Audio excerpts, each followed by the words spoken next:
Hi, I'm Nikki Jabor, and now that it's late spring, it's time to think about pruning spring flowering shrubs like lilac, quince, and forsythia.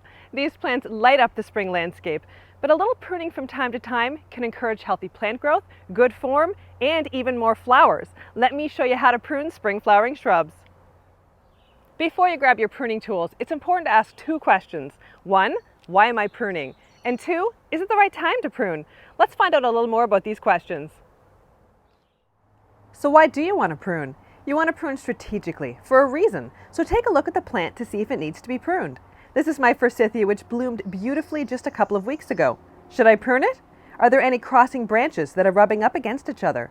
Are there any damaged or diseased branches? Is it overcrowded? Overcrowding reduces air circulation in the middle of the plant and can encourage disease.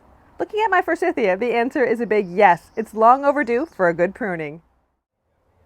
The second question was, is it the right time to prune? The best time to prune spring flowering shrubs like my forsythia is a couple weeks after the flowers fade in late spring.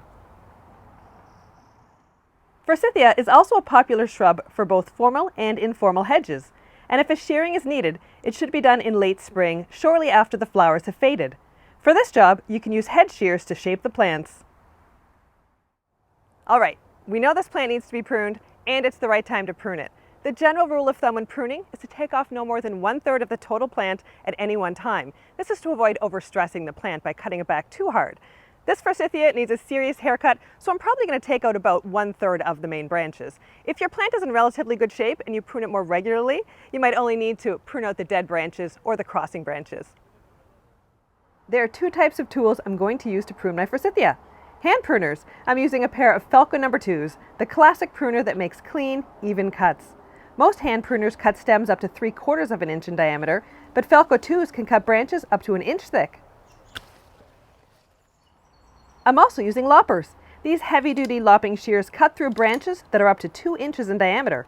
The long handles offer increased cutting power with reduced effort. And the telescopic handles extend from 27 inches to 40 inches, so you can easily reach into the center of large shrubs. For this older, overgrown forsythia, I'm going to start by removing about 1/4 of the oldest stems at ground level with my loppers. I'm going to prune them back as best I can, trying to cut all the way back to the ground.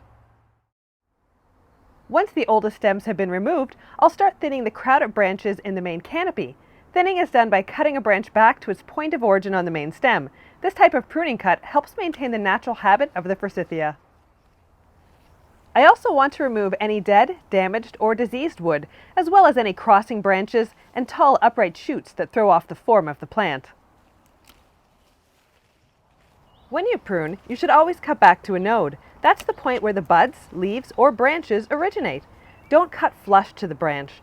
Rather, leave a 1/4 inch stub when cutting out a branch, or if pruning back to a healthy bud, cut at a 45-degree angle, leaving a 1/4 inch stub above the bud. My goals in pruning my forsythia were simple. I wanted to open up the inside of the plant to let more light and air reach the center of the shrub. I also wanted to prune to maintain that beautiful arching form. All right, you know what? I've still got a lot to prune. I better get back to it.